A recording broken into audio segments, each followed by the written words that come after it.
Bincang Bersama. Halo Smart Listeners, Tasya Rustama kembali hadir untuk menemani aktivitas Anda. Kita kali ini berjumpa dalam podcast Bincang Bersama ya. Dan kita gali inspirasi lewat sosok di balik merek Vivinici, Mas Fandi Adrianus. Halo Mas Fandi. Halo Tasya. Gimana kabarnya? Alhamdulillah baik. Yes, dan semoga saja siap ya untuk berbagi. Kita Siap dong. mau menggali memori-memori masa kecilnya Mas Fandi nih. Oke. Boleh dong ceritain ketika kecil begitu, sosok Fandi Adrianus itu seperti apa sih? Oke, kalau ngomongin lifeline ya sebenarnya mirip ya pastinya sama teman-teman yang lainnya. Saya lahir dari keluarga yang sederhana juga. Backstory-nya mama itu dari perantauan, dari Bangka, Pulau Bangka, daerah Sumatera sana. Terus bapak, ayah itu dari Kalimantan. Wow. Dan ketemunya di Pasar Anyar, Kota Bogor. Wow, 3 pulau ya. Sumatera, Kalimantan ketemu di Jawa. Iya, di Jawa Barat, Bogor. Wow. Dan saya lahir tahun 96. Dan Vivinici itu mulai dibangun mungkin sekitar tahun 98. Jadi growth up bareng-bareng nih sama brandnya juga. Gitu. Dan dari segi backstory, karena orang tua punya toko sepatu di Pasar Anyar, dulu sering banget ngajakin ketika menyambut puasa dan lebaran, karena lagi rame-rame momennya, anak-anaknya itu diajak untuk bantu. Oke. Gitu. Saya 4 bersaudara, ada kakak saya, ada adik 3 cowok, dan yang paling terakhir itu cewek paling cantik. Oke. Karena salah satunya, gitu, saya anak kedua. Nah, baik lagi tadi bantuin toko, apa segala macam, saya masih inget banget bantuin pegang HT, mintain barang. Kenapa? Karena kalau di toko sepatu itu biasanya lantai 1 untuk display, 2 dan 3 itu untuk stok barang. Oke. Karena beda banget, iya beda banget sama aparel. Kalau aparel kan bisa langsung gantung, dilipat-lipat. Tapi kalau misalnya kita ngomongin sepatu, kita ngomonginnya volume. Jadi untuk storage kita butuh yang quite big. Gitu. Common orang tua pebisnis begitu ya. Iya, betul.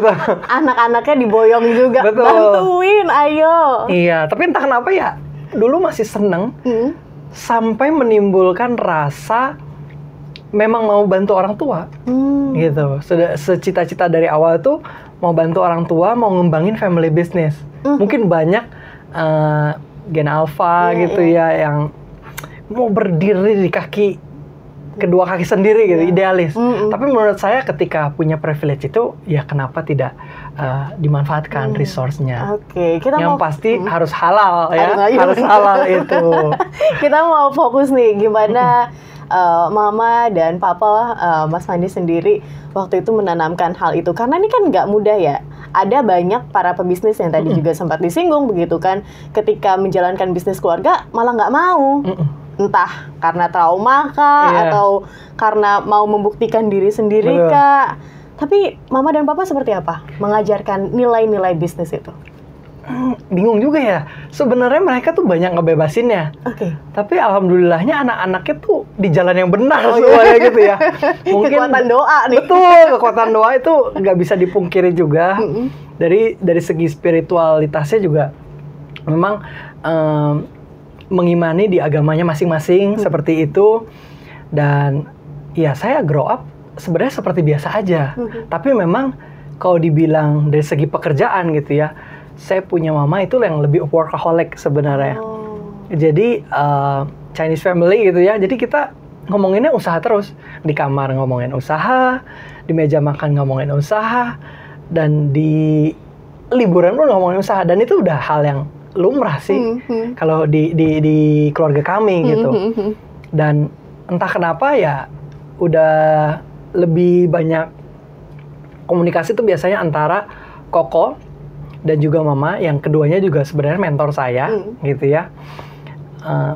Mereka dua-duanya koleris, maksudnya punya stand argumennya kuat dua-duanya. Satu dari segi yang up to date zaman sekarang, tapi satu dari segi realistisnya nih. Dan saya sudah dari kecil mendengarkan di tengah-tengah itu. Harusnya seperti apa? Kalau papa yang lebih kalem tipenya, ngurusinnya uang dan lain sebagainya, bagian GA kayak gitu-gitu. Oh wow, tapi memang dari kecil pengen jadi pebisnis kah? Iya, pengen jadi pebisnis dan mau nerusin usaha orang tua. Atau sebenarnya udah dicekokin nih dari ntar kamu yang nerusin ya, ntar kamu ikut bisnis ya, atau kayak gimana? Nggak ada sih, justru gini, saya dari SMA itu udah punya kepikiran untuk kuliah di China, di luar. Cuman memang nggak bisa karena waktu itu sakit gitu ya.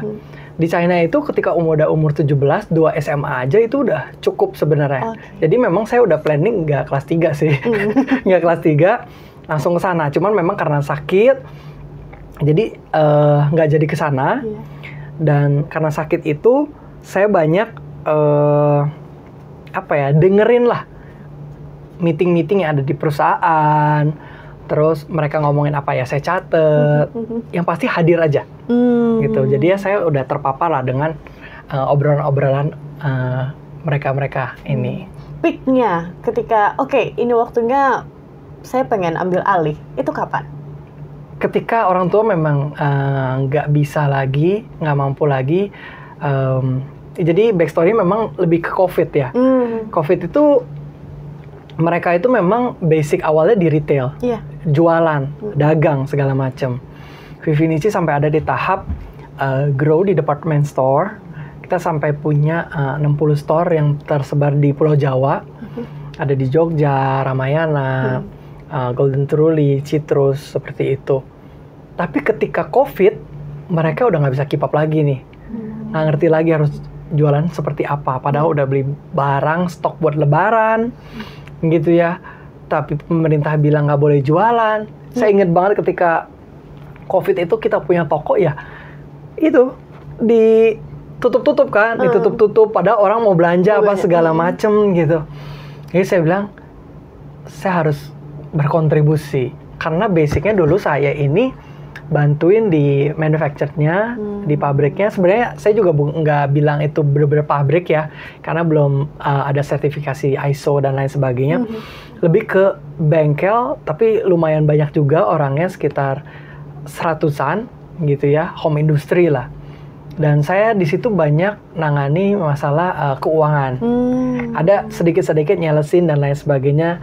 Dulu kita biasa memproduksi skala nasional juga, kayak produk-produk Bata, Buceri, Fladeo, Yongki, kita bikin. Dan come up with idea, ya kenapa nggak support brand lokal aja, Vivinici sendiri yang memang dari family, seperti itu. Dan akhirnya di 2020 itu saya ambil alih, sampai sekarang Vivinici bisa grow secara online. Wow. Gitu. Berarti memang dari dulu udah dilibatkan begitu ya. Betul. Dari awalnya yang ngambil-ngambilin stok begitu kan, kalau Rame waktu kecil. Betul. Kemudian di pabrik. Betul. Ketika awal, aku mau flashback ke belakang lagi begitu ya, Mas Fandi. Ketika waktu pertama kali terjun begitu ya, secara real, nggak cuma kayak itu kan kayak having fun atau main begitu kan ya untuk awal-awal, yang bener-bener terjun di bisnis itu gimana rasanya? Kan anak owner nih gitu kan, atau kayak gimana? Kayaknya saya memang harus menceritakan ini. Jadi saya yang tadi saya bilang, saya sempat sakit di tahun 2013. Sakit saya itu autoimun, SLE, sistemik lupus erythematosus. Sebenarnya dari segi lupusnya, autoimunnya itu biasa aja. Cuman mungkin waktu penanganan di medication-nya ada sedikit problem gitu ya, sehingga jadi besar, sampai dilariin ke Singapura, Penang, sempat waktu itu 10 tahun ini ya, sempat hip replacement gara-gara medication steroid juga. Itu ada AVN, avascular necrosis, ada osteoarthritis dan lain sebagainya. Jadi kenapa momen ini penting, sakit ini penting, karena ini sebenarnya yang membuat saya berefleksi gitu ya terhadap diri sendiri. Dan ketika saya mau bertanggung jawab untuk melanjutkan bisnis saya ini, bisnis keluarga terutama ya, karena saya mau membalas cinta orang tua aja sih. Karena di saat lowest point saya gitu ya, saya nggak punya siapa-siapa. Maksudnya ditinggal temen juga, ya udah ditinggal. Karena kan saya udah nggak lanjut SMA gitu loh. Yang lain-lain pada kuliah offline, saya sebelum COVID pun udah kuliah online. Terus dulu ada pacar, ya diputusin gitu ya karena sakit dan lain sebagainya. Even ada satu momen juga saya marah banget sama Tuhan gitu ya. Kenapa saya yang ibaratnya lempeng-lempeng aja jalurnya gitu ya, tapi bisa kena problem yang segitunya. Saya yang ngajak teman saya ke China, tapi saya yang nggak ke sana gitu loh.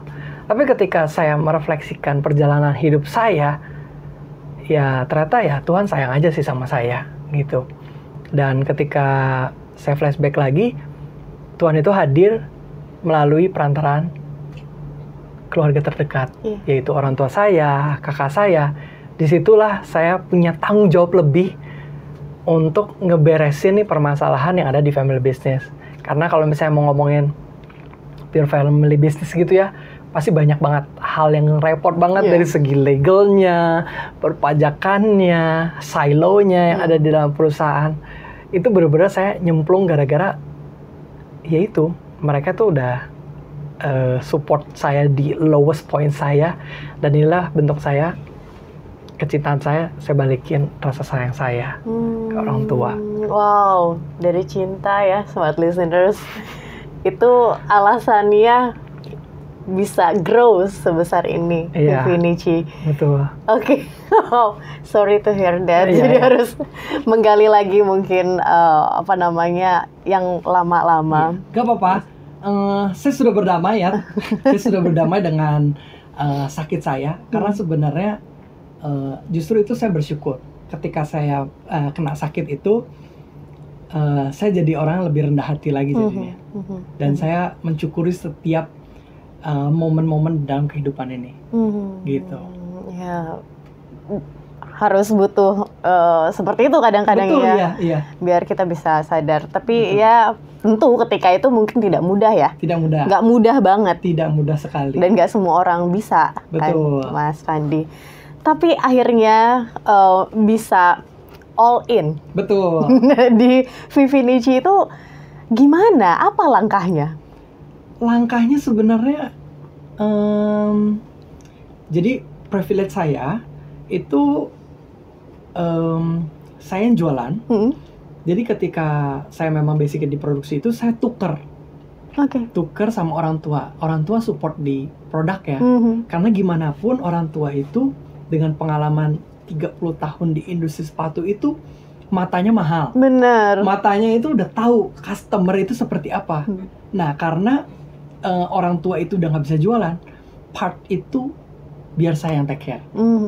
Dari segi legalnya juga saya benerin, akhirnya saya pisah-pisah di family business ini.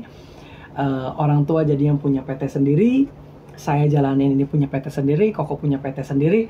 Karena saya juga banyak dapat masukan dari pengusaha lainnya, family business itu harus dipisah-pisah supaya karyawan yang di bawahnya juga tahu sebenarnya direktur utama itu siapa sih. Bukan jangan semuanya putusannya di orang tua aja apa segala macam. Jadi jelas. Dan secara tanggung jawab juga jelas kan. Karena direktur utamanya si ini, komisarisnya ini dan lain sebagainya. Tuh. Dan itu juga membuat kita jadi nggak rebutan periuk nasi gitu ya. Semua udah ada jalannya masing-masing. Seperti itu. Oke, wow. Ini ngambil kepercayaannya tuh gimana? Apalagi orang tua kan udah 30 tahun di bidang ini. Betul. Ibaratnya kamu masih baru, nanti dulu atau gimana? Oke, jadi semua pattern family business ini sama menurut saya. Jadi orang tua itu sebenarnya cuma mau bukti. Kasih dia bukti, nanti dia diem sendiri, gitu loh. Ketika dia udah nggak bisa jualan, udah pusing banget kan. Tiba-tiba itu ada penjualan gitu ya, satu di packing, dia juga udah bingung, itu dapat dari mana customernya gitu ya. Tiba-tiba ada notification ya dulu kan di orange ya gitu. Ya. Jadinya oh ya udah coba digarap apa segala macam. Tambah lama lebaran itu barang keluar, berarti kan ada sedikit realization, oh ini ada jalan keluar. Coba deh kamu gimana, kamu pelajarin. Malah dia ngedukung gitu. Kan udah pusing kan. Soalnya kadang-kadang barang yang kita beli juga itu bukan barang-barang dari hutang kan dan lain sebagainya. Jadi ketika lebaran itu kita miss out, kita nanti bayar gimana? Jadi ketika ada penjualan, ada sales di situ, ya orang tuh bener-bener serahin. Udah deh, coba gimana caranya? Stoknya ada segini, kamu bisa gak jualin? Ya udah, akhirnya ditekuni, ya jadilah sampai sekarang. Dan saya ingat banget Vivinici di tahun 2020 itu karyawan kita 7 orang. Wow. Karyawan 7 orang, family semua turun. Jadi plus ya, ini karyawannya doang. Plus family ya mungkin belasan. Sekarang grow sampai 50 hampir ke 60 karyawan. Wow. Gitu.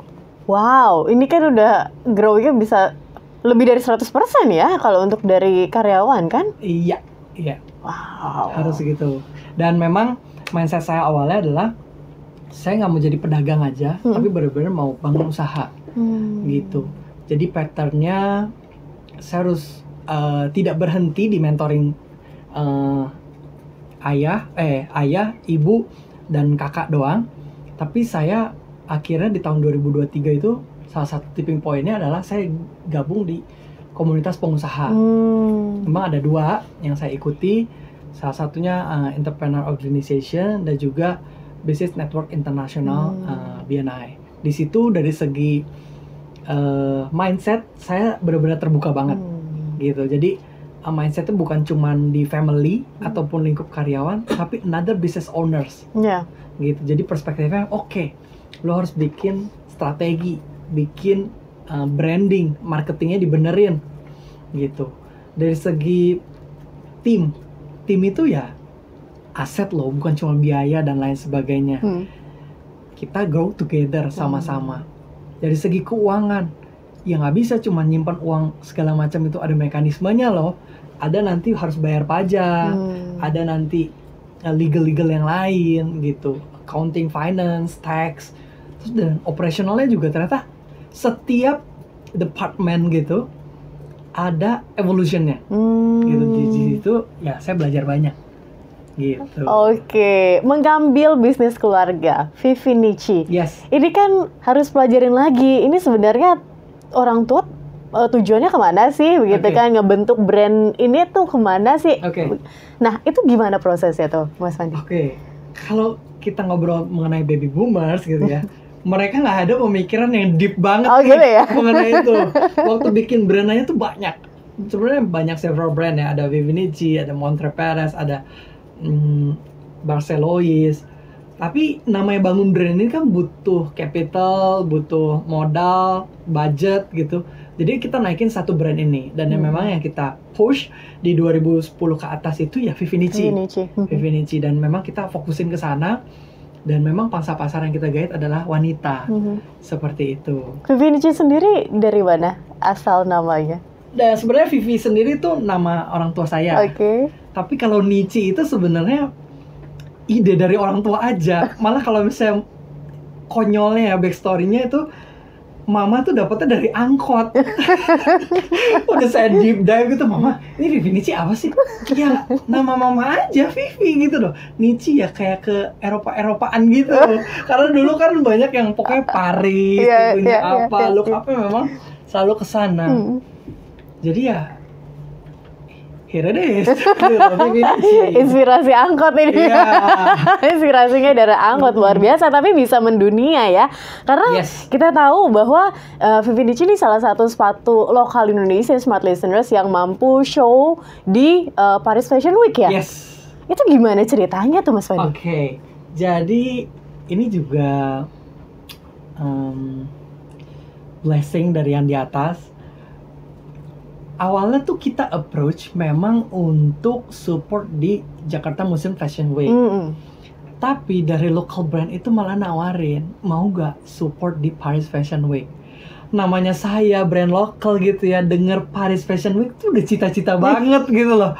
Wah, makanya langsung saya bilang saya bisa, langsung saya kerahin seluruh resources saya gitu ya untuk support di Paris Fashion Week itu. Dan cukup tight waktunya, sekitar 1-2 bulan gitu ya. Saya ngebuat produk ini sesuai dengan identity brand lokalnya seperti apa, apparel juga seperti apa, dan tema besar dari Paris Fashion Week juga seperti apa, ya kita blend gitu. Ini di depan kita udah ada banyak model sepatu ya, Smart Listeners. Kita mau tanya nih, yang mana yang bisa sampai Paris nih, yang dipakai model-model internasional? Yang sebelah sini. Oh ini, oke. Saya sebut aja ya brand lokalnya itu thanks to Jena and Kaya. Itu baju asal Bandung juga, itu juga keren banget. Baju modest, tapi dia ada sedikit sentuhan beading teknik di situ, payet juga. Dan dia yang ngajak kita sampai ke Paris Fashion Week. Kalau nggak salah itu nama model artikelnya Grace. Oke. Kalau yang ini? Oke. Kalau yang dua di tengah ini salah satu bestseller kita. Yang di sini Lily dan yang di sini Bianca. Jadi Bianca ini biasanya buat teman-teman yang di kantor, tapi kalau Lily ini daily wear biasanya. Karena lebih ini ya, kecil ya heelsnya. Iya, heelsnya lebih pendek. Biasanya orang mengindikasikannya nggak pegel gitu aja. Ya. Gitu. Nah, yang ujung. Nah, yang the latest ini kita support di fashion show Ramadan Fashion dengan brand Zaskia Sungkar. Gitu kolaborasi. Dan kita juga ini akan new launch di Ramadan ini ya, Lebaran Ramadan ini gitu. Wow, siap-siap. Silakan lo Smart Listeners diborong ya. Betul. Karena lucu banget dan bagus banget kalau Tasya lihat live di sini. Semoga saja Anda kelihatan ya di kamera dan bisa langsung jatuh hati. Betul. Begitu. Salah satu lagi, salah satu USP Vivinici, kita punya attachable accessories teman-teman. Smart Listener. Jadi aksesoris ini bisa dilepas pasang. Gini ya, contohnya gini. Ini bisa diganti-ganti. Nah, kita punya campaign namanya The End Series. Jadi ketika teman-teman kerja nggak mau terlalu bling-bling atau segala macam, bisa pakai sepatu biasa. Tapi kalau misalnya malamnya mau ada party apa segala macam, kondangan, langsung aja pakai aksesorisnya. Dan aksesorisnya juga warnanya macam-macam. Jadi bisa di mix and match sama apparel teman-teman. Wow, tuh. Smart Listeners, kita jadi ngeliatin sepatu ya. Kalau Tasya mah demen banget begitu ya, perempuan. Cocok banget nih. Cocok ya. Oke, Mas Fandi, kita masih mau ngomongin perjalanan Vivinici nih ya. Ketika itu mungkin pandemi COVID-19, tiba-tiba ada penjualan. Ini kan jadi terbukti orang tua jadi percaya sepenuhnya begitu kan. Kalau untuk hubungan kakak adik segala macam di family business ini seperti apa? Meyakinkannya? Oke, aku aja yang take over atau seperti apa? Oke, jadi saya ceritain juga karena saya 4 bersaudara. Jadi kakak itu after lebaran itu kan kita memang bareng-bareng di Vivinici. Akhirnya dia mau bikin brand sendiri dan itu kan udah keputusan masing-masing dan tidak apa-apa gitu loh. Brandnya juga ada namanya Patrice.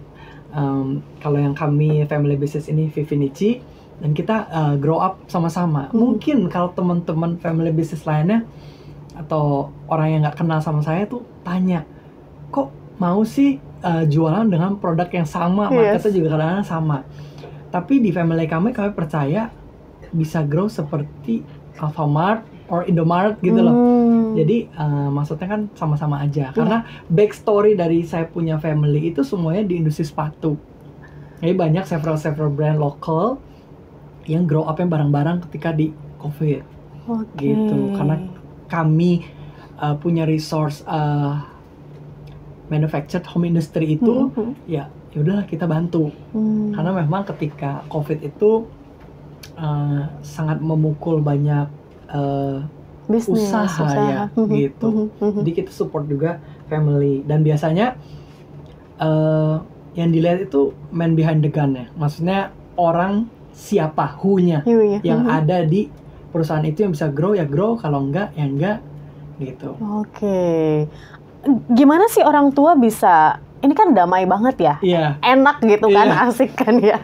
Nah orang tua tuh gimana sih biar ya kompetitifnya ada untuk namanya kita butuh rasa kompetitif kan Iya. untuk bisa maju. Kompetitifnya ada, tapi tidak mengkesampingkan rasa persaudaraan. Itu gimana caranya orang tua menanamkan apa nilainya ya di antara Mas Fandi dan keluarga? Saya juga bingung ya sebenarnya. Kalau boleh dibilang gitu ya. Jadi kalau ada saya yang ketiga itu accounting, dia masuk ke company saya. Kalau yang terakhir tuh sekarang lagi belajar, dia juga belajar menggambar, fashion design, Oke. khusus sepatu juga memang di Milan sana, gitu. Nah, kalau dibilang nggak berantem dan lain sebagainya, saya juga bingung ya. Tapi ya, baik lagi, saya look up kakak saya itu sebagai mentor saya. Saya benar-benar banyak belajar. Kalau bilang kungfu ya, kungfu daripada bisnis itu dari sana juga. Jadi kalau di level kami ada sedikit agreement gitu ya, constitution bahwa contoh, misalnya karyawan Vivinici nggak boleh pergi ke Patrice, dan Patrice juga karyawannya nggak boleh saya hijack dan lain sebagainya. Terus dari segi manajemen gitu ya, biasanya kita sharing-sharing terkait tax, terkait mungkin karyawan, tapi kalau urusan dapur kita nggak cerita. Contoh R&D, suppliernya seperti apa, penempatan harga dan lain sebagainya, itu kita case close gitu. Tapi dari segi survei gimana kok market apa segala macam, sharing gitu segala macam. Tapi yang confidential we keep it trust and respect satu sama lain. Oke. Karena kalau misalnya saudaraan gitu ya, apalagi kalau perempuan nih, Mas Fandi, bocor aja semuanya, keluar aja. Tapi kalau Mas Fandi nggak ya, kalau secret di keep begitu ya. Tapi discuss tetap ada ya. Iya. Sih kalau bocor halus tipis-tipis ada lah ya pasti selintingan. Cuman ya kita yakin semuanya bisa ada jalan ya masing-masing gitu. Apa yang menjadi nilai yang terus Mas Fandi pegang sampai dengan sekarang, apalagi kalau misalnya sedang menjalankan bisnis? Nilai-nilai yang saya pegang ya kehidupan, terus belajar sih. Saya terus belajar, terus ya belajar terus, karena dari belajar kita kan mengkosongkan kita punya cawan gitu ya. Jadinya kita selalu melihat perspektif-perspektif yang berbeda gitu. Saya juga growing. Saya nggak menganggap diri saya anak owner yang ini. Saya justru senang ketika karyawan itu mau berdebat dengan saya, mau buka pikiran apa segala macem. Saya benar-benar belajar gitu. Oke. Dari Koko, apa yang mungkin ada nilai-nilai dari Koko yang diberikan ke Mas Fandi? Nilai-nilainya sama aja sih, orang tua ataupun Koko, wejangan-wejangannya sama gitu. Dia trust and respect juga ke saya. Kita grow bareng-bareng dan besar bareng-bareng juga, seperti itu. Oke. Next, Vivinici akan mau ada project apa nih yang mungkin bisa smart listeners ikuti begitu? Kita lagi bangun kantor. Oke. Kita lagi bangun kantor, ngegedein lagi. Dan di dalam kantor kita nanti ada mini offline store. Wah, seru. Iya, ada mini offline store kita. Dan tahun ini juga kita akan banyak tap in ke pop-up market, gitu ya. Nanti kita di Maret tanggal 19 kalau nggak salah sampai 13 kalau nggak salah, April, ada di Kokas, gitu. Dan juga kita akan support pageant dan juga runway fashion di tahun ini. Wow. Gitu. Mimpi yang masih mungkin menjadi mimpi dan belum terwujud tapi akan terwujud, kira-kira apa? Sesuai dengan visi misi Vivinici itu sendiri ya sebenarnya. Visinya apa? Ya kami berjanji untuk memberikan di level produk itu kenyamanan, kepercayaan diri, dan gaya di setiap langkah. Dan juga dari segi itu produk, dan dari segi visinya, soulnya itu saya pengen untuk memberikan empowerment, memberdayakan setiap wanita untuk jadi pribadi yang bisa menginspirasi dengan semangat cinta. Wow. Itu dari segi visinya. Kalau dari misinya juga simple banget, karena menurut saya semua pengusaha juga misinya ini menyenangkan 3 pilar. Customer, supplier, dan juga karyawan internal. Jadi kalau misalnya 3-3-nya happy, saya yakin usahanya juga diberkati. Amin. Gitu. Semoga tercapai. Amin. Dan semoga planningnya di tahun ini ya bisa terlaksana dengan baik. Dan kita tunggu lagi show-nya di internasional. Mungkin Paris lagi di 2025, 2026. Terus karena bangga banget gitu ya Smart Listeners kalau kita punya brand lokal yang mampu mendunia dan mampu memberikan warna begitu ya, apalagi di fashion dan juga mode internasional. Karena kapan lagi dari Indonesia ya? Betul. Soalnya sepatu tuh Indonesia tuh luar biasa kan. Bahkan cari pengrajinnya dari Indonesia. Betul. Brand lokal kita tuh luar biasa bagus. Kurang ter-highlight aja. Nah, tapi produksi keren banget. Thank you Mas Wandi untuk sharingnya. Dan Smart Listeners, thank you juga untuk Anda yang sudah bersama dengan kami dalam podcast Bincang Bersama. Di kesempatan kali ini Anda bisa tonton dan juga dengarkan podcast-podcast lainnya. Dan akhir kata, saya Tasya Rustama dan Mas Fandi Andrianus. Kami pamit undur diri. Terima kasih. Sampai jumpa. Bincang Bersama.